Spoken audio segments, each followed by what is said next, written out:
আল্লাহর নবী বলেন রাকাতা সালাতুল ফজরে খায়রুম মিনাদ দুনিয়া ওয়া মা ফিহা, ফজরের 2 রাকাত সুন্নাত, দুনিয়ার মধ্যে যা আছে তার চেয়েও দামি। সুবহানাল্লাহ। এবার রাসূল বলেন মান সাল্লা সালাতাল ফজরে ফাহুয়া ফি জিম্মাতিল্লাহ। এবার আল্লাহর নবী বলেন যে ফজরের নামাজ পড়লো আল্লাহর জিম্মাদারিতে ঢুকে গেল। সুবহানাল্লাহ। এবার রাসূল বলেন ফজরের নামাজের পরে যদি ওই বিছানায় বসে থাকো, বসে বসে যদি কিছু জিকির করো, ওয়া যাকারুল্লাহ হাসবা মাস্তাতাউ, যথাসম্ভব একটু জিকির করে, এরপরে যদি সূর্য ওঠার পরে 2 রাকাত নামাজ পড়ে, আল্লাহর নবী বলেন ফালাহু আজরু হাজ্জাতিন ওয়া উমরাতিন তাম্মাতিন তাম্মাতিন তাম্মাতিন, একটা হজ একটা উমরার পুরা সওয়াব পাবে।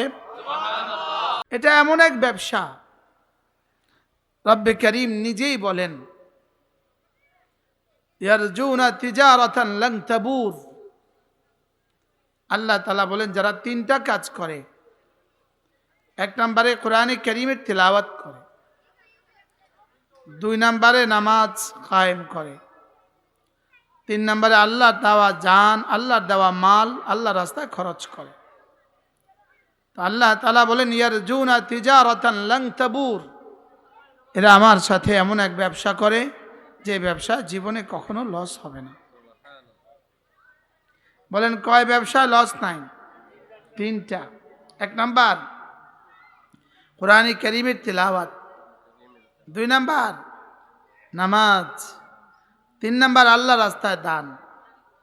আল্লাহ তাআলা বলেন এই 3 ব্যবসায় কোনো লস নাই। পৃথিবীতে যত ব্যবসা আছে, যত ডিগ্রি আছে, যত নেতৃত্ব আছে, দুনিয়াতে উন্নতির যত শীর্ষেই কোনো মানুষ উঠুক না কেন, এখান থেকে একদিন ধস আছে না নাই? বলেন 16 বছরের এত সফল নারী শেষ পর্যন্ত 17ই নভেম্বর 2025 ফাঁসির রায় হয়। কত বড় সফল! সে ছিল সারা পৃথিবীতে সফল নারীর উদাহরণ, সফল নারীর উদাহরণ ছিল। 4 বার প্রধানমন্ত্রী পৃথিবীতে কোন নারী সে ছাড়া আর কেউ হয় নাই, লেকিন তার ফাঁসির রায় হয়। কি হয়? এজন্য পৃথিবীতে শুধু কোরআনই আছে যেটার সাথে যেই লাগে সেই দামি হয়। বলেন যেই লাগে সেই কি হয়? বলেন ডাক্তার সাহেব লেগে গেছে কোরআনে কারীমের সাথে। এবার 12 জন, তো গতবার কতজন ছিল, এর আগের বছর কতজন? এবার 13টা মেয়ে হাফেজা। কল্পনা করেন একটা মেয়ে হাফেজা হবে, কল্পনা করেন, তাও আমাদের এই গ্রাম থেকে। ওদের বাবা মা নানা নানি দাদা দাদি হইতে পারে সূরা ফাতিহা শুদ্ধ নাই, এরকমও অনেক মেয়ে আছে না নাই? বলে লেকিন এক মাদ্রাসার বরকতে রব্বে কারীম ওই মেয়েদেরকে হাফেজা বানিয়ে দিয়েছে। এদের সিনায় রব যে নিয়ামত রেখে দিয়েছেন, এদের প্রত্যেককে আল্লাহ তাআলা যে নিয়ামত দিয়েছেন এবং দিবেন, এদের ওস্তাদদেরকে যা দিবেন, এদের যারা অর্থায়ন করেছে তাদেরকে যা দিবেন, তো আল্লাহ তাআলা নিজেই বলেন এগুলো কেমন জানো? আল্লাহ তাআলা বলেন কুল বিফাদলিল্লাহি ওয়া বিরহমাতিহি ফাবিযালিক ফালইফরাহু হুয়া খায়রুম মিম্মা ইয়াজমাউন। রব্বুল আলামিন বলেন সারা পৃথিবীর সমস্ত মানুষ যদি সম্পদ জমা করে, সারা দুনিয়ার সমস্ত জিনেরাও যদি সম্পদ জমা করে, সারা পৃথিবীর সব মানুষ সম্পদ জমা করলে যেই পরিমাণ সম্পদ হবে, কোরআনে কারীমের 1 পৃষ্ঠা রব বলেন তার চেয়েও শ্রেষ্ঠ। আচ্ছা, এর চেয়ে আর কোন শব্দ দিয়ে আমাদেরকে বুঝালে আমরা কোরআনে কারীমের দাম বুঝতাম, যে কোরআনে কারীমের দাম কত? হুয়া খায়রুম মিম্মা ইয়াজমাউন। আল্লাহ তাআলা বলেন হুয়া খায়র, এটা না শ্রেষ্ঠ, মিম্মা ইয়াজমাউন। ইয়াজমাউন শব্দের অর্থ তারা যা জমা করে। আশ্চর্য বিষয় হলো ইয়াজমাউনা বলেছে, তারা যা জমা করে। এবার তারা কারা? পৃথিবীতে জমা করে শুধু 2 প্রাণী, মানুষ আর জিন। মানুষের কি? তাহলে সারা পৃথিবীতে যত মানুষ ছিল, যত মানুষ আছে, যত মানুষ আসবে, আজকের পৃথিবীতে একজন ব্যক্তি আছে, তার নাম হলো ইলন মাস্ক। তার প্রতিদিনের বেতন হলো $27 কোটি। তার কোম্পানি তাকে বেতন দেয়, প্রতিদিন কত দেয়? $27 কোটি তাকে বেতন দেয়। যদি সারা পৃথিবীর প্রতিটা মানুষ একজন একজন ইলন মাস্ক হয়, আর প্রতিটা মানুষের জন্য যদি প্রতিদিন এই পরিমাণ বেতনের বরাদ্দ হয়, যেই পরিমাণ হবে, রব্বে করিম বলেন কোরআন ওয়ালার 1 পৃষ্ঠা আমার কাছে তার চেয়েও দামি।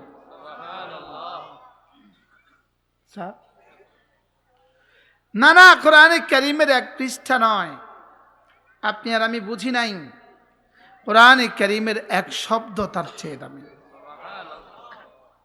না, আরো আগে বাড়েন, একবার সুবহানাল্লাহ তার চেয়ে দামি। হুয়া খায়র মিম্মা ইয়াজমাউন ওমা ইনদাকুম ইয়ানফাদ ওমা ইনদাল্লাহি বাক। তোমাদের কাছে যা আছে সব একদিন শেষ হবে। তোমার ঈমান আমলের বিনিময়ে আমার কাছে যা জমা রেখেছো তা জীবনে কখনো শেষ হবে না। ওমা উতীতুম মিন শাইইন ফামাতাউল হায়াতিদ দুনিয়া ওমা ইনদাল্লাহি খায়রুন ওয়া আবকা। রব্বুল আলামিন বলেন ওমা উতীতুম, তোমাদেরকে যা দেয়া হয়েছে, মিন শাইইন, মিন মিনে বয়ানিয়া, শাইইন নাকেরা, তর্জমা কি আয় শাইইন আজিম। সারা পৃথিবীতে যত সম্পদ দেওয়া হয়েছে, আল্লাহ, সারা পৃথিবীর সকল মানুষকে যত সম্পদ দেওয়া হয়েছে, আল্লাহ তাআলা বলেন ফামাতাউল হায়াতিদ দুনিয়া ওয়া জিনাতুহা, সারা দুনিয়াকে আমি দুভাগে ভাগ করেছি, সারা পৃথিবীর সমুদয় সম্পত্তিকে আমি দুভাগে ভাগ করেছি। এক ভাগের নাম হলো মাতাউন, আরেক ভাগের নাম হলো জিনাতুন। মাতাউন মানে যেগুলো সে খাবে, পরিধান করবে, ব্যবহার করবে, আর জিনাতুন মানে যেগুলো সে দেখবে। যেমন আমরা উপরে যেই কারুকার্য দেখছি, এগুলোকে বলবে জিনাতুন, আর আপনি যেই চাটাইতে বসে আছেন এটাকে বলবে মাতাউন। বুঝেন নাই? এই জ্যাকেট গায়ে দিছি, এটা হলো মাতাউন। যেটা দেখার জন্য রাখছি, এটা হলো জিনাতুন। আসলে কি আমাদের মাতাউন বেশি না জিনাতুন বেশি? ডাক্তার সাহেব, আমাদের জিনাতুন বেশি। বলেন, আমরা খাওয়া, পরিধান করা, উপভোগ করা, একটা হলো ভোগ করা। আমাদের ভোগের বস্তু থেকে দেখার বস্তু বেশি। মনে হয় বুঝেন নাই? ভোগের বস্তু থেকে দেখার বস্তু কি? হ্যাঁ, তাহলে আল্লাহ তাআলা বলেন ওয়ামা উতীতুম মিন শাইইন, তোমাদেরকে আমি যা যা যা যা দিয়েছি সব হলো ফামাতাউন ওয়া জিনাতুন, সব হলো মাতাউন এবং জিনাতুন। ওয়ামা ইনদাল্লাহ, তোমাদের কালিমার বিনিময়ে আমার কাছে যা আছে, তোমাদের কোরআনে কারীমের বিনিময়ে আমার কাছে যা আছে, তোমাদের এক সেজদার বিনিময়ে আমার কাছে যা আছে, খায়রুম ওয়া আবকা, এগুলো শ্রেষ্ঠ এবং চিরস্থায়ী। বলেন, এগুলো শ্রেষ্ঠ এবং কি? চিরস্থায়ী। এই জন্য আরেক আয়াতে আল্লাহ তাআলা বলেন, ওহ, সূরা জুমার শেষ আয়াত,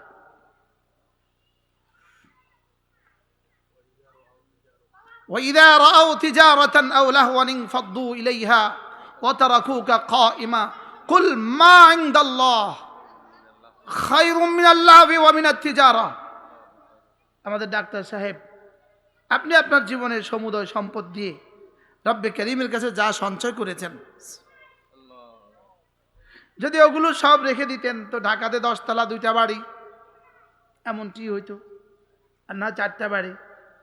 গত পরশু আমি একখানে আমার মাহফিল ছিল, ওই মাদ্রাসা যিনি সভাপতি তিনি বললেন যে, নিজেই বললেন যে হুজুর আমার অল্প কিছু সম্পদ আছে, তো নিজেই বলতেছেন হুজুর আমার ঢাকাতে 10 তলা 10টা বাড়ি আছে। আরো সৌভাগ্য হলো ওনার ছেলে নাই, আরো সৌভাগ্য হলো ওনার কি নাই, বলেন, ওনার ছেলে নাই। তো ওই মাদ্রাসাতে উনি অনেক দান করেন, অনেক করেন। বারহাল তা আল্লাহ তাআলা বলেন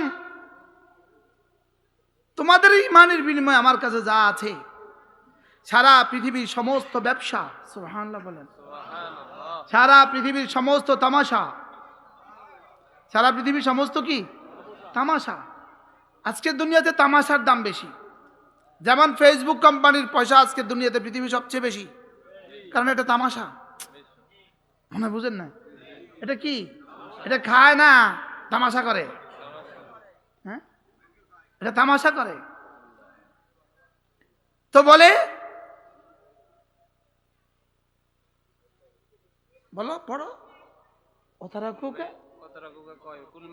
কুল মা ইনদাল্লাহ, যা তোমার রবের কাছে রেখেছ। বলেন আপনার লাগে কইছি, আমার লাগে থোড়াই কইছি, এটা আপনার লাগে কইছে আর আমার আব্বার লাগে কইছে। কুল মা ইনদাল্লাহ খায়রুম মিনাল্লাহি ওয়া মিনাত তিজারা, সারা পৃথিবীর সমস্ত তামাশা, সারা পৃথিবীর সমস্ত ব্যবসার চেয়ে তুমি যা আমার কাছে সঞ্চয় রেখেছ তা শ্রেষ্ঠ এবং চিরস্থায়ী। সুবহানাল্লাহ। হ্যাঁ, রব্বে কারীম আমাদেরকেও আমাদের জন্য কিছু জমা করার তৌফিক দান করো। কিছু জমা করবো তো ইনশাআল্লাহ। কি কি জমা করবেন? কিছু সময় জমা করবেন। 2 নাম্বার, কিছু সন্তান জমা করবেন। 3 নাম্বার, কিছু মাল জমা করবেন। বলেন ইনশাআল্লাহ। কি কি জমা করবেন বলেন? এই কিছু সময়, বলেন কিছু সময়। এই যে এখন যা দিলেন, এই কিছু সময় জমা হয়ে গেল। এই আধা ঘন্টা সময় কি হয়ে গেল? জমা হয়ে গেল। কিছু সময় জমা রাখবেন, কিছু সময়। 2 নাম্বার, সন্তান জমা রাখবেন। 3 নাম্বার, কিছু মাল জমা রাখবেন। কিছু মাল জমা রাখবেন, কিছু মাল জমা রাখবেন। সবগুলো খেয়ে ফেলবেন না, কিছু জমা রাখবেন। কি বলছি বলেন? সবগুলো রেখে যাবেন না, কিছু জমা রাখবেন। কিছু নিজেকে, দুনিয়ার ব্যাপারে আল্লাহ তাআলার 3টা সিদ্ধান্ত আছে। একটা হলো দুনিয়া রাখা যায় না। 2 নাম্বার, দুনিয়া সাথে যায় না। 3 নাম্বার, দুনিয়াতে থাকা যাবে না। সেই 3টে সিদ্ধান্ত একমাত্র সবাই। কি কি বলেন তো? বলেন, রাখা যায় না, সাথে যায় না, দুনিয়াতে থাকা যায় না। 1 নাম্বার, দুনিয়াতে থাকা যাবে না। 2 নাম্বার, আপনার সম্পদ আপনি রাখতে পারবেন না। এটা রাখার জন্য আসে না। মনে হয় বুঝেন না। এটা রাখার জন্য কি না, না, সম্পদ রাখার জন্য আসে না, আসে রাখার জন্য। জীবনের সব মাল একসাথ করলে কত দূর হইতো? সেরাং সাহেবটা কইতেছে, সারেং সাহেবটা কইতেছে, তাহলে তো এই প্যান্ডেল ভরে যেত। আমার 10 বছর জমা করলে এই প্যান্ডেল ভরে যেত। লেকিন না, দুনিয়া রাখা যায় না। কোন দুনিয়াতে থাকা যায় না, আর দুনিয়া সাথে নেওয়া যাবে না। আপনার কাছে বিকল্প কোনো থিওরি থাকলে বলতে পারেন। এবার বলেন তো, সাথে যাবে কোনটা? আমার ঈমান আমল। বলেন, আমার সাথে থাকবে কোনটা? আমার ঈমান আমল। এবার আমি থাকবো কোনটার সাথে? আমার ঈমান আমলের সাথে। তো যেটা রাখা যায় না, এটার জন্য কি পরিমাণ চিন্তা চেতনা। যেটা রাখা যায় না, এটা রাখা যায় না। 2 নাম্বার, বলি গেছি, এটাতে থাকা যাবে না। 3 নাম্বার, এটা সাথে যাবে না। এই জন্য ওয়ামা ইনদাকুম ওয়ামা ইনদাল্লাহ, যা কিছু তুমি রেখে দিয়েছো তোমার রবের কাছে, সুবহানাল্লাহ, তোমার কালেমার বিনিময়ে, তোমার কোরআনের বিনিময়ে, তোমার নামাজের বিনিময়ে, তোমার সাদাকার বিনিময়ে, তোমার আমরে বিল মারুফের বিনিময়ে, তোমার নাহি আনিল মুনকারের বিনিময়ে, তোমার একবার সুবহানাল্লাহর বিনিময়ে আমার কাছে যা আছে, চোখ বন্ধ হলেই বুঝবা এটা না সারা দুনিয়ার সমুদ্র সম্পত্তি চেয়েও শ্রেষ্ঠ। বাকি বুঝবো কবে? বুঝবো মূল্যে। বুঝবো কবে বলেন? বুঝবো হ্যাঁ, তখন আর কামব্যাকের সুযোগ নেই। আচ্ছা, যেমন ধরেন এই এই কাপড়টার পেছনে, আমাদের এই পেছনের এই দেয়ালের পেছনে কিছু একটা আছে, এই কাপড়ের পেছনে কিছু একটা আছে, হয় বাগান আছে, না ঘর আছে, না জায়গা আছে, আছে না নাই? এখন আমি এখানে বসে বললাম এই বাগানটার পেছনে একটা ঘর আছে, আপনারা এখানে কেউ দেখেন না এটা ঘর আছে না নাই। আপনারা এই মুহূর্তে আমি বললাম এই কাপড়ের পেছনে একটা ঘর আছে, আপনারা সবাই এক বাক্যে বলবেন হইতেও পারে, এটাই তো কইবেন। হ্যাঁ, কি বলবেন বলেন? আমি তো জানি না, ইনি বলতেছে এটার পিছনে একটা ঘর আছে, হইতেও পারে। কিন্তু কেউ এই কথা বলার স্পর্ধা দেখাবেন না, মিশা কথা নাই। যে জানে না, কথা বুঝেন নাই কথা, এটা কি কেউ বলবে? এটা কি কেউ বলবে? এটা বললে তা আপনার কি পাগল, তুই জানিস না, তুই এটা মিশা কথা কস কেন? তুই বল আমি জানি না, তুই বল আমি কি। হ্যাঁ, উনি বলছে যে এটার পিছনে ঘর আছে, হইতেও পারে, তুই বল আমি জানি না, লেকিন নাই তো বলার কোনো সুযোগ নাই। মনে হয় বুঝেন নাই। আমি বলছি আছে, আপনি না জানা থাকলে আপনি কি বলবেন? হইতেও পারে, হ্যাঁ অবশ্য, হ্যাঁ আছে, হুজুর বলছে আছে, মিশা কথা কি আর কইছি নি, আছে। অথবা আপনি বেশি থেকে বেশি বলবেন হইতে পারে, কিন্তু নাই তো বলার উপায় নাই। বুঝাতে পারলাম না তো, নাই বলতে হলে তোকে দেখে এসে বলতে হবে, বুঝেন নাই? নাই বলতে হলে কি করতে হবে বলেন? এজন্য জান্নাত নাই এটা বলতে হলে দেখে এসে বলতে হবে।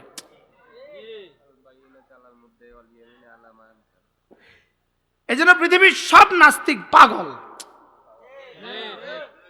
কি বলছি বলেন? নাস্তিক মানেই পাগল। বলেন কি বলছি বলেন? নাস্তিক মানেই কি বলেন? নাস্তিক মানেই পাগল। তুই আমি কইছি আছে, তুই যদি কস নাই, তুই দেখাই ক। মনে হয় বুঝেন না? তোকে কি করতে হবে? দেখে এসে বলতে হবে। তুই তো না দেখে এসে কস কেমনে নাই, তাহলে বুঝা গেছে এটা পাগল।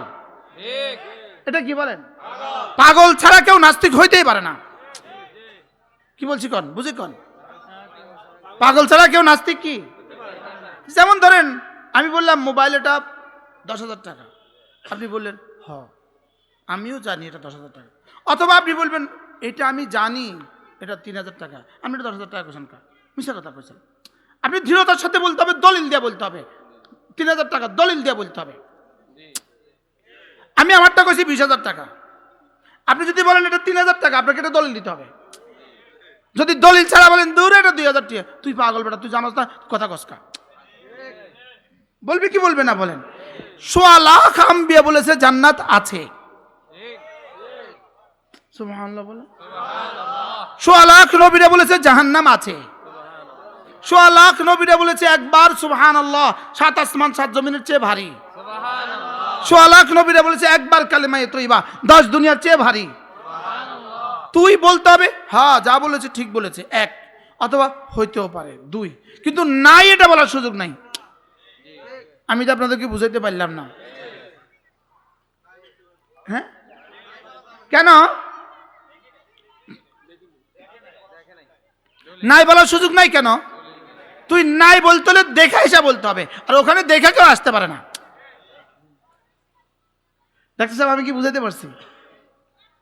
তাহলে এবার বলেন তো দেখি, এতক্ষণ যা বলা হয়েছে আল্লাহর কাছে আমাদের জন্য যা জমা আছে তা দুনিয়ার চেয়ে শ্রেষ্ঠ, সত্য না মিথ্যা? আমরা তো আলহামদুলিল্লাহ সত্যবাদী, আমরা সত্যবাদী ইমানদার, এই জন্য আমরা সত্য বলে ফেলছি। সত্য না মিথ্যা? তাহলে কোরআনের 1 হরফের দাম সারা দুনিয়ার চেয়ে দামি। সত্য না মিথ্যা? না আবার বলতে হবে সত্য না মিথ্যা? না যদি সন্দেহ লাগে তো কোন মিথ্যা কোন, না বলতে হবে হয় সত্য না মিথ্যা। না ঠিক করেন, কিন্তু সত্য না মিথ্যা বলেন? বলেন কোরআন সারা দুনিয়ার চেয়ে দামি, সত্য না মিথ্যা? সত্য কেমনে কইছেন? আপনি কইছেন দিলে আমি কইছি সত্য, রাসূল বলছে সত্য। যদি আপনি সাহস লাগে কোন মিথ্যা? যেই মিথ্যা কইব তার একটাই প্রমাণ দিতে হবে, তুই মইরা আইসা ক, তুই মইরা আইসা ক। লেকিন তুই তো মরার সুযোগ নাই, মরলে তো আসার সুযোগ নাই। বুঝেন নাই কথা বলেন। তাহলে আমরা কি বুঝলাম? সত্য। বলেন কি বুঝছি বলেন, আবার বলেন সত্য, মিথ্যা না তো, সত্য তো। এবার সত্য আপনি বললেন, আপনি আপনার ছেলেটাকে পড়ালেন না কেন? তাইলে বোঝা গেছে আপনার বিশ্বাস ঘুমিয়ে গেছে। বেঈমানের দিলে বিশ্বাস নাই, মরে গেছে। আর আমরা যারা করছি না, বিশ্বাস করেই বসে আছি, আমাদের বিশ্বাস ঘুমিয়ে গেছে। কি আমরা মামা কমো না ভাই কমো? হ্যাঁ? এখানে আমাদের কেউ মামা আছে, কেউ নানা আছে, কেউ ভাই আছে। আমাদের বিশ্বাস ঘুমিয়ে গেছে, বেঈমানের বিশ্বাস মরে গেছে। আর আমাদের বিশ্বাস কি হয়েছে বলেন? এই ঘুমন্ত বিশ্বাসকে জাগাতে হয় কোনো না কোনো আল্লাহওয়ালাদের সোহবতে গিয়া। কারণ ঘুমের মানুষ কখনো ঘুমন্তকে জাগাতে পারে না। ঘুমন্তকে জাগাইতে হলে জাগ্রত লাগে। ঘুমন্তকে জাগাইতে হলে কি লাগে বলেন? জাগ্রত দিল লাগে, জাগ্রত দিল। আল্লাহওয়ালাদের দিল হলো জাগ্রত দিল। সুবহানাল্লাহ বলেন। এই জন্য আল্লাহ তাআলা বলেন, ওয়ালা তাকুম মিনাল গাফিলিন, তুমি গাফিল হইও না, খবরদার তুমি কখনো গাফিল হইও না। আল্লাহ রাসূলকে বলেন তুমি গাফিল হয়ে যেও না। এরপরে কি বলেন? আমাকে বলেছেন তুমি গাফিল হইও না, এটা আল্লাহ তার রাসূলকে বলেছেন তুমি গাফিল হইও না। এরপরে কি বলেন? ওয়ালা তুতি মান আগফালনা কলবাহু আন যিকরিনা ওয়াত্তাবা হাওয়া। শুধু তুমি গাফিল হইও না, এখানে শেষ করে নাই। এরপরে বলেছে যে গাফিল হয়ে গেছে তুমি না, খবরদার তাকে বন্ধুও বানাবা না। কি বলছে বলেন? আশ্চর্য। এক নম্বর নির্দেশ হলো তুমি গাফিল হইও না, আর দুই নম্বর নির্দেশ কি?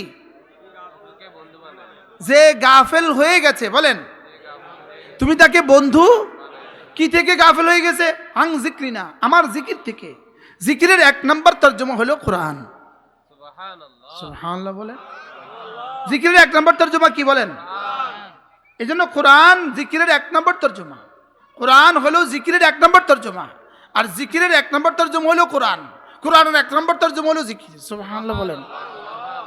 বলেন কোরআনই জিকির, জিকিরেই কোরআন। তাহলে ওয়ামান ওয়ালা তুতি মান আগফালনা কলবাহু আন যিকরিনা, যাকে আমি জিকির থেকে গাফিল করে দিয়েছি তুমি তার পেছনে ছুটবা না। জিকির থেকে গাফিল এর প্রথম তর্জমা হলো যে কোরআনে কারীম পারে না। বলেন বলেন বলেন বলেন বলেন। জিকির থেকে গাফিল এটার প্রথম তর্জমা কি? আবার বলেন। কোরআনে কারীম যে পারে না, এটা হলো জিকির থেকে গাফিল। ইনি যেই হন, আপনি যেই হন, যিনি কোরআনে কারীমের বিশুদ্ধ তেলাওয়াত পারে না, ইনি পৃথিবীতে এক নম্বর গাফিল। কিছু বুঝাইতে পারছি আপনাকে? কি বুঝছেন বলেন? আমি গ্রামে এসে শক্ত কথা বলি না, হালকা হালকা ওয়াজ করি, হালকা হালকা, যেন গ্রামের মানুষ আমার ভালো কয়। মানে বুঝেন না, গ্রামে এসে বেশি জোরে কথা কইতে হয় না।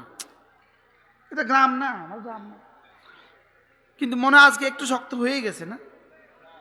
মাশাআল্লাহ।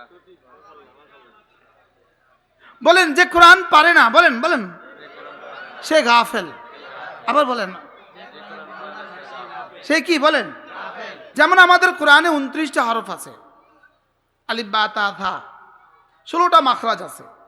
যদি 29টা হরফ আপনি একদিনে একটা করে শিখতেন তো 29 দিনে 29টা হয়ে যেত। যদি 5 মিনিট করে 29 দিনে 29টা হরফ হয়ে যেত, যাইতো না? যাইতো না। এবার বলেন আপনি 29 বছরে 29টা হরফ শিখতে পারলেন না কেন? বুঝে গেছে তো আল্লাহ, আমি তো মনে হচ্ছে বুঝতো না। হ্যাঁ, গাফেল। স্যার কি সুন্দর বুঝছে। এক খিলি পান খাওয়ার টাইম যদি প্রতিদিন বের করে আপনি কোরআনে কারীমের জন্য দিতেন তো 10 বছর লাগতো না, আপনি কোরআনের বিশুদ্ধ তেলাওয়াত পারতেন। বাস্তব না বাস্তব? এটা আপনারাও দেন নাই, আমরাও সিস্টেম চালু করি নাই। বেশ, দোষ শুধু আপনাদের না, আমাদেরও আছে। দোষ কি শুধু আপনাদের? আমাদেরও আছে। এজন্য ওয়ালা তুতি মান আগফালনা কলবাহু আন যিকরিনা, যে আমার জিকির থেকে গাফেল, রব্বে কারীম বলেন খবরদার তুমি তার পেছনে ছুটবা না। ওয়ালা তুতি মানে তুমি মুতি হবা না, ওয়ালা তুতি মানে তুমি মুতা বানাবা না। তাহলে আল্লাহ তাআলা বলেন ওয়ালা তুতি, তুমি কাউকে নেতা বানাবা না, এমন কাউকে নেতা বানাবা না যে নেতা কোরআনে কারীম পারে না। শক্ত হয়ে গেছে, এবার বেশি শক্ত হয়েছে। এমন কাউকে নেতা বানানো যাবে না যে কোরআনে কারীম পারে না। আবার বলেন এমন কাউকে নেতা বানানো যাবে না যে কোরআনে কারীম পারে না। আমি কি আমার থেকে বলেছি না রব্বে কারীমের কথা বলেছি? ওয়ালা তুতি মান আগফালনা কলবাহু আন যিকরিনা ওয়াত্তাবা হাওয়া, যারা নিজের মন চাই জিন্দেগি মতো চলে, নিজের নফসকে যারা মাবুদ বানিয়েছে, নফসকে যারা মাবুদ বানিয়েছে, নফস যেভাবে বলে তারা এভাবে চলে, নফস যেভাবে বলে এভাবে চলে। বলেন বলেন বলেন বলেন বলেন। ওদের নফস বলে ফজরে উঠবা না, ওরাও ফজরে উঠে না। কি? ওদের নফস বলে আসরের নামাজে জামাতে যাবা না, ওরাও আর জামাতে যায় না। কি বাস্তব না বাস্তব? আসলে কিন্তু আমি চলি না, আমার মন চলে। এই জন্য একজনকে জিজ্ঞেস করেন এই চলো মাহফিলে, ও বলে মন ভাল লাগে না, মনটা ভালো না। তোরে মাহফিলে যেতে কইছি, মনের সাথে কি সম্পর্ক? আরে মা মা মা মেয়েকে কি বলে ভাত খাও, বলে মা আমার মন ভাল লাগে না, মন টানে না। এই তো এটা আমি খুঁজতেছি আমার দেশে কি কয়। হ্যাঁ কি কয় বলো, বলো মন টানে না, কন কন। তাইলে বুঝা গেছে মন টানে না বলে ভাত খায় না, মন টানে না বলে গোসল করে না, মন টানে না বলে স্কুলে যায় না, মন টানে না বলে মসজিদে যায় না। তাইলে বুঝা গেছে ওয়াত্তাবা হাওয়া, যারা না মনের কথা মতো চলে এদেরকে খবরদার তুমি তোমার নেতা বানাবা না। কি এই আয়াতের হুবহু তরজমা যদি আমি এটা দিয়ে করি, যারা না কোরআন পারে না, যারা না নামাজ পড়ে না, এদেরকে ভোট দিবা না। যদি এই আয়াতের তরজমা আমি এটা দিয়ে করি, তো ভাষাবিদরা এতে কি করতে পারবে না, ইখতিলাফ করতে পারবে না। বললো হুজুর এটা বুঝি কথা, আপনি এই তরজমা এটা ভোট দিয়ে করবেন, এটা বুঝি কথা। ও এটা করলে রাজনীতি।